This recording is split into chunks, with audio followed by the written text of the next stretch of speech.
one of the things that I find most impressive about what you did and sort of how you initiated the drive that led to the result last week is that you took on the Trump campaign at the moment that it was at its apex of its power.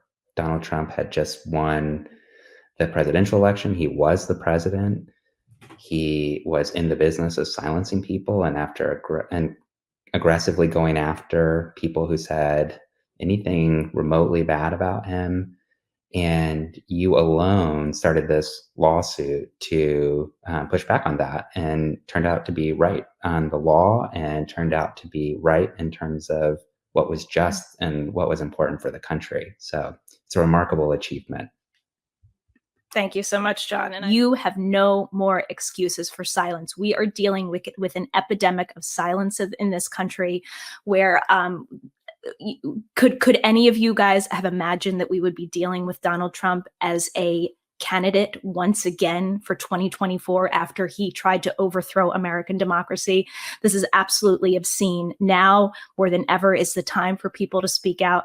Now they are free because of our work. And most importantly, it's something that's been said a couple of times, but I just want to put an exclamation point on it. The judge entered an order which has an injunction, and the injunction says neither the campaign or any other third party is allowed to try to enforce an agreement like this at all. And what that means is it's not a contract anymore. Now it's a federal court order.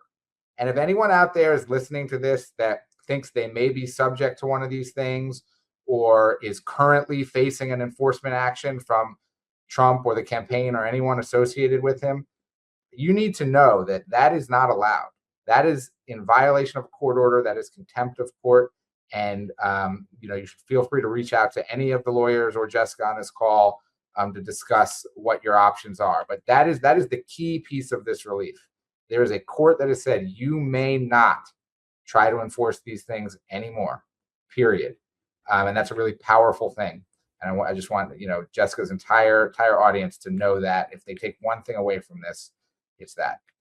Absolutely, 100%, Joe. Thank you so much for that. And yes, that is the whole goal here, to open up these floodgates so that there is active participation in our democracy. This is the whole point. This is what authoritarians try to do. They try to stifle debate and criticism. And that has been the goal of this team, to remove that roadblock and allow, truthful voices, participatory voices in our democracy to be able to speak without fear. You absolutely have that right now. And if you wish to take it, it is yours to take. I wanted to, before we wrap, just address one more point. A lot of people have said, oh, Trump will appeal this. He appeals everything. This isn't over. Absolutely not. Explain, David, to us why this is not appealable and this is a done deal. Well, we wrote it into the agreement, for one thing. It's not appealable because this was ultimately a settlement. That means both sides came together, we negotiated, we argued, went back and forth. At the end of the day, in terms of protection of the class, we got everything we wanted. But it was nonetheless a compromise. To be fair, they could have paid his attorneys more money.